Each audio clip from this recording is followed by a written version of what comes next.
Assalamualaikum warahmatullahi wabarakatuh. Perkenalkan, saya Raihan Putra Dinata. Di sini saya mewakili kelompok 3 akan menjelaskan beberapa materi tentang tanggung jawab ilmuwan muslim.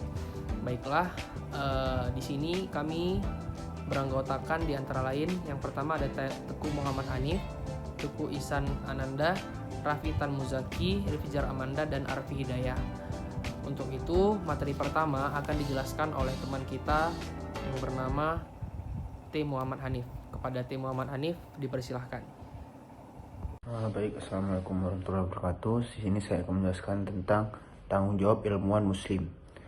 Yang bisa kita ketahui, banyak ilmuwan muslim, terutama dalam hal yang akan dibahas adalah berkaitan dengan ilmuwan muslim di bidang sosial yang tidak memiliki komitmen terhadap agama Islam. Ilmuwan tersebut menghabiskan hari-harinya dan bahkan hidupnya untuk mempelajari dan mengkaji ilmu yang disenangi, menarik hati, dan mungkin pula memperoleh ketenaran serta mendapatkan banyak uang, tapi tidak berminat atau kurang sekali minatnya untuk mengkaji Islam atau Al-Quran dan Sunnah yang berkaitan dengan ilmu yang digelutinya. Dalam sepekan belum tentu ada 1 atau 2 jam waktunya diperuntukkan untuk menelaah Islam yang seharusnya menjadi pedoman hidupnya. Oleh karena itu, tidaklah mengherankan ketika adapun ayat-ayat Al-Quran atau hadis yang tidak sesuai dengan jalan pikiran atau ilmu yang dikuasai, maka ayat dan hadis tersebut ditolak atau paling tidak diragukan kebenarannya. Sebaliknya, paham atau konsep yang jelas-jelas bertentangan dan tidak dapat dibandingkan dengan Islam seperti feminisme, sekularisme, humanisme, liberalisme, postmodernisme,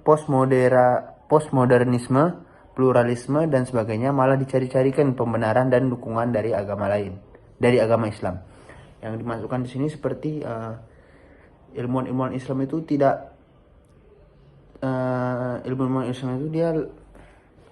tidak terlalu mengkaji ilmunya itu dari Al-Quran, tidak malah dia mencari pembenaran dari modernisasi yang sudah terjadi di dunia ini dari Al-Quran.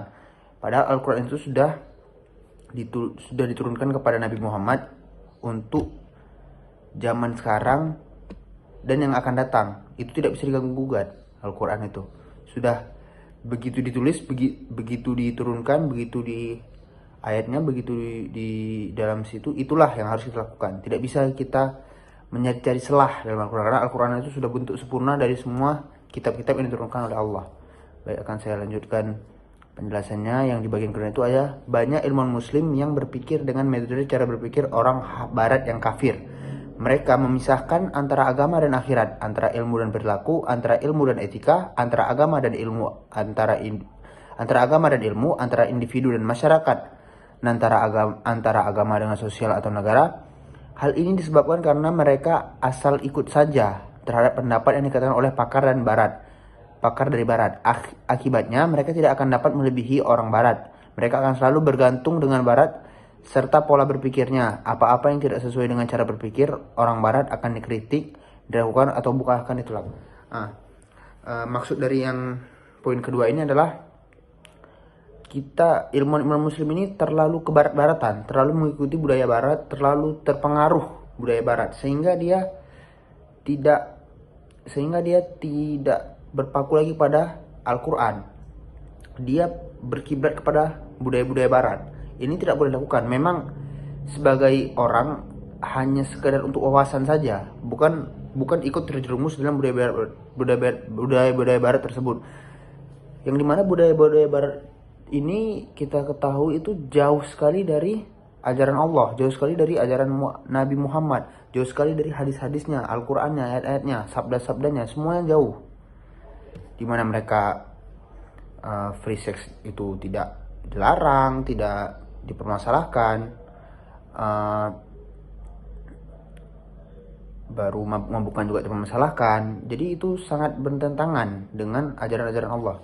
Kita lanjut ke poin ketiga. Banyak ilmuwan yang tidak paham sejarah barat dan sejarah pemikiran orang-orang besar.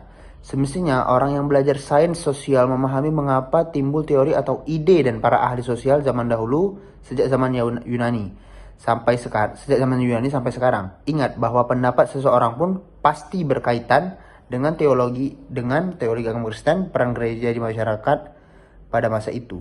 Nah, ini seperti yang sudah saya jelaskan tadi, bahwasanya memang kita tidak boleh terlalu ke barat-baratan, terlalu terpengaruh budaya barat. Tapi kita juga perlu mengetahui budaya-budaya barat ini apa saja sih, sejarah-sejarahnya, pemikirannya. Karena belum tentu semua pemikiran barat itu jelek.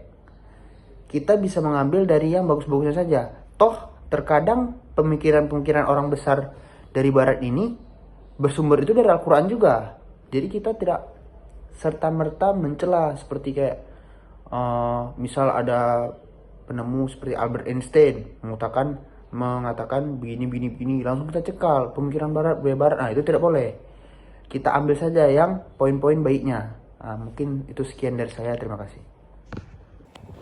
Baiklah, terima kasih kepada Teguh Muhammad Hanif yang telah menjelaskan materinya. Selanjutnya akan dijelaskan oleh Arfi Hidayah. Kepada Arfi kami persilahkan. Baiklah, di sini saya akan menjelaskan tentang kedudukan ilmuwan dalam Islam. Dalam Al-Quran surat Al-Mudajjalah ayat 11 dikemukakan Allah akan mengangkat derajat orang-orang yang beriman dan berilmu pengetahuan beberapa derajat.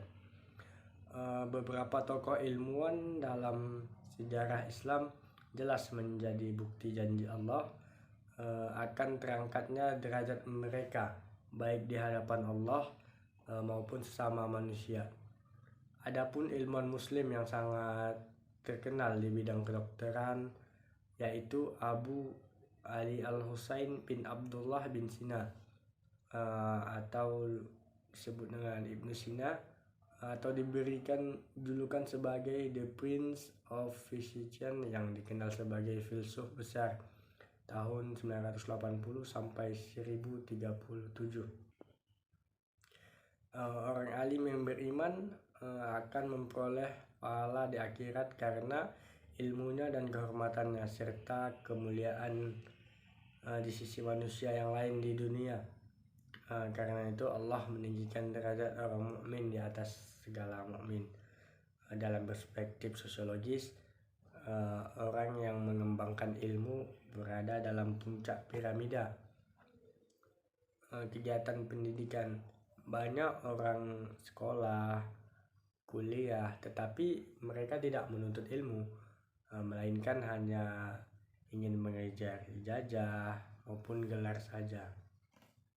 Terima kasih kepada Arfi Hidayah yang telah menjelaskan materinya. Selanjutnya ada materi selanjutnya yang akan dijelaskan oleh Rafitan Muzaki. Kepada Rafitan kami persilahkan. Baiklah, saya Rafitan Muzaki. Saya akan melanjutkan materi kelompok kami yaitu tentang tanggung jawab ilmuwan muslim. Banyak ilmuwan yang tidak paham sejarah barat dan sejarah pemikiran orang-orang besar. Semestinya orang-orang yang belajar sains memahami mengapa timbul teori atau ide dari para ahli sosial zaman dahulu, sejak zaman Yunani sampai sekarang, bahwa pendapat seorang ahli pasti berkaitan dengan teknologi agama Kristen, peran gereja di masyarakat pada masa itu, peran antar negara, kolonialisme, dan kebutuhan sosial masyarakat pada saat itu. Selanjutnya, karena tidak paham sejarah barat, banyak ilmuwan yang terjebak cara berpikir orang barat. Misalnya, banyak orang yang amat menyukai atau positivisme, reduksionisme, behaviorisme. Sebaliknya, ada juga yang amat tidak suka dengan positivisme, dan sebagai gantinya mereka menganut hermeneutika atau konstruktivisme dan lain-lain. Sehingga semuanya dianggap relatif dan tidak ada keberatan absolut. Bahkan manusia tidak mungkin memahami kebenaran atau kebenaran itu sendiri tidak ada. Namun mereka tidak paham mengapa timbul aliran-aliran tersebut dan latar belakang aliran pemikiran tersebut. Paham seperti humanisme, relativisme, dan sebagainya telah menjadi anutan dan patokan mereka. Bahkan yang lebih memperhatikan lagi, sebagian ilmuwan muslim tidak menyadari pola pikirnya telah terjebak dan tersumbat dengan pemahaman sesat dari barat tersebut. Kemudian banyak ilmuwan muslim tidak paham konsep pandangan dunia atau worldview, asumsi hakikat manusia maupun nilai-nilai sosial budaya barat. Nilai-nilai sosial budaya barat itu sendiri meliputi tujuan hidup manusia, apa yang disebut manusia sukses, berguna, dan baik. Apa yang disebut masyarakat yang baik dan sebagainya. Hal ini menyebabkan mereka hanya mengekor saja apa yang dikatakan atau ditulis orang barat. Banyak orang terpesona dengan terkagum-kagum dengan kemajuan barat. Barat dianggap identik dengan kemajuan ilmu pengetahuan, teknologi, ekonomi, kesehatan, kebebasan, dan demokrasi. Namun jangan lupa untuk meraih itu semua, Barat harus menguras habis sumber daya yang dimiliki masyarakat lain sejak zaman dahulu atau zaman kolonial hingga sekarang, dan perusahaan meliputi nasional MNC. Demikianlah penjelasan dari saya. Saya akhiri. Wassalamualaikum warahmatullahi wabarakatuh. Baiklah, itu tadi. Terima kasih kepada Raffi Tan Muzaki yang telah menjelaskan materi tersebut. Sekarang ada Rifjar Amanda yang akan menjelaskan materi selanjutnya. Kepada Rifjar Amanda kami persilahkan. Baiklah, saya akan membacakan materi tentang hadis-hadis tentang kewajiban menuntut ilmu. Carilah ilmu sejak bayi hingga ke liang kubur. Segala sesuatu yang ada jalannya dan jalan menuju surga adalah ilmu. Orang yang paling utama di antara manusia adalah orang yang mukmin yang mempunyai ilmu, di mana kalau dibutuhkan dia membawa manfaat atau memberi petunjuk, dan dikala sedang tidak dibutuhkan dia memperkaya atau menambah sendiri pengetahuannya. Tentulah ilmu walaupun sampai ke negeri Cina. Apabila kita memperhatikan isi Al-Quran dan Al-Hadis, maka terdapatlah beberapa seruan yang mewajibkan bagi setiap muslim, baik laki-laki maupun perempuan, untuk menuntut ilmu agar mereka tergolong menjadi umat yang cerdas, jauh dari kabut, kejahilan, dan kebodohan. Menuntut ilmu artinya berusaha menghasilkan segala ilmu, baik dengan jalan menanya, melihat, atau mendengar. Perintah kewajiban untuk ilmu terdapat dalam hadis Nabi Muhammad SAW. Artinya, menuntut ilmu adalah fardu bagi tiap-tiap muslim, baik laki-laki maupun perempuan. Dari hadis ini kita memperoleh pengertian bahwa Islam mewajibkan pemeluknya agar menjadi orang yang berilmu, berpengetahuan, mengetahui segala kemaslahatan dan jalan kemanfaatan, menyelami hakikat alam, dapat meninjau dan menganalisa segala pengalaman yang didapati oleh umat yang lalu, baik yang berhubungan dengan akidah dan ibadat, baik yang berhubungan dengan soal-soal keduniaan dan segala kehidupan dan segala kebutuhan hidup. Nabi Muhammad SAW bersabda, barang siapa yang menginginkan soal-soal yang berhubungan dengan dunia, wajiblah ia memiliki ilmunya di akhirat, wajiblah ia mengetahui ilmunya pula, dan barang siapa yang menginginkan kedua-duanya, wajiblah ia memiliki ilmu kedua-duanya pula. Hadis riwayat Bukhari dan Muslim. Islam mewajibkan kita menuntut ilmu dunia yang memberi manfaat dan berguna untuk menuntut kita dalam hal-hal yang berhubungan dengan kehidupan kita di dunia, agar tiap-tiap muslim jangan picik, dan agar tiap-tiap muslim dapat mengikuti perkembangan ilmu pengetahuan yang dapat membawa kemajuan bagi penghuni dunia ini dan dalam batas yang diridhoi Allah Subhanahu wa taala.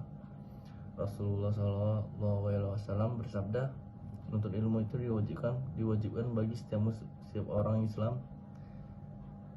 Riwayat Ibnu Majah, Al-Baihaqi, Ibnu Abdul Dwar, dan Ibnu Adi dari Anas bin Malik. Sekian dari saya, terima kasih. Baik, terima kasih kepada Rifjar Amanda, dan selanjutnya materi terakhir akan dijelaskan oleh Iksan Ananda Putra. Kepada Iksan kami persilahkan. Assalamualaikum warahmatullahi wabarakatuh. Saya akan membacakan materi tentang tujuan menuntut ilmu. Tujuan menuntut ilmu adalah tuntutlah ilmu dan belajarlah ilmu, ketenangan dan kehormatan diri, dan bersikaplah rendah hati kepada yang mengajar kamu. Dilihat dari segi ibadah, sungguh menuntut ilmu itu sangat tinggi nilai dari pahalanya. Nabi Muhammad SAW bersabda, artinya sungguh sekiranya engkau melangkahkan kaki di waktu pagi atau maupun siang, kemudian mempelajari satu ayat dari kitab Allah atau Al-Quran, maka pahalanya lebih baik daripada ibadah 1 tahun. Dalam hadis lain dinyatakan, artinya barang siapa yang pergi untuk menuntut ilmu, maka dia telah termasuk golongan sabilillah atau orang yang menegakkan agama Allah hingga ia sampai pulang kembali. Mengapa menuntut ilmu itu sangat tinggi nilainya? Dilihat dari segi ibadah. Karena amal ibadah yang tidak dilandasi dengan ilmu yang berhubungan dengan itu akan sia-sialah amalnya. Syekh Ibnu Ruslan dalam hal ini menyatakan, artinya siapa saja yang beramal melaksanakan amal ibadah tanpa ilmu, maka segalanya amalnya akan ditolak, yakni tidak diterima. Sekian, terima kasih. Baik, terima kasih kepada teman-teman yang telah menjelaskan. Itu tadi materi yang kami bahas tentang tanggung jawab ilmuwan muslim. Kami harap materi ini dapat mengedukasi teman-teman sekalian. Lebih dan kurang kami mohon maaf. Di sini kami tidak bermaksud untuk menggurui, tetapi kami juga masih belajar. Kami akhiri, lillahi fisabilil haq, fastabiqul khairat. Assalamualaikum warahmatullahi wabarakatuh.